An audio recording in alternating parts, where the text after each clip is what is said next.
অনেকদিন ধরেই ভাবছিলাম পদ্ম নিয়ে কিছু একটা কাজ করব।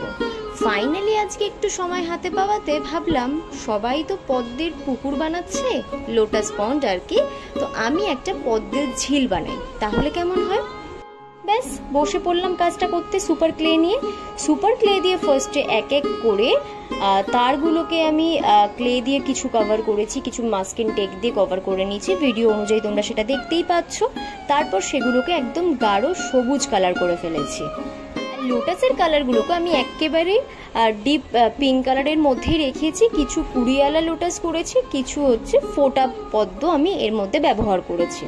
তোমরা কিন্তু আমাকে একটুও সাপোর্ট করছো না, যদি সাপোর্ট করতে আমার কিন্তু একটু ভিউজটা বেশিই হতো। আগের আমি কিছু জগন্নাথ দেবের কাজ করেছিলাম, সেটাতে কিন্তু ভিউজ একদমই আমার আসেনি। তার মানে কি তোমরা আমার ভিডিওগুলো দেখছোই না, আর দেখে তোমরা লাইক কমেন্ট কিছুই করছো না। আচ্ছা এবার কমেন্ট করে বলো তো আমার লোটাসগুলো তোমাদের পছন্দ হয়েছে কিনা। পছন্দ হলে কিন্তু একটা লাইক কমেন্ট অবশ্যই করতে হবে। আর চ্যানেলটাকে যারা এখনো সাবস্ক্রাইব করোনি প্লিজ সাবস্ক্রাইব করে দিও। Thank you for watching, by.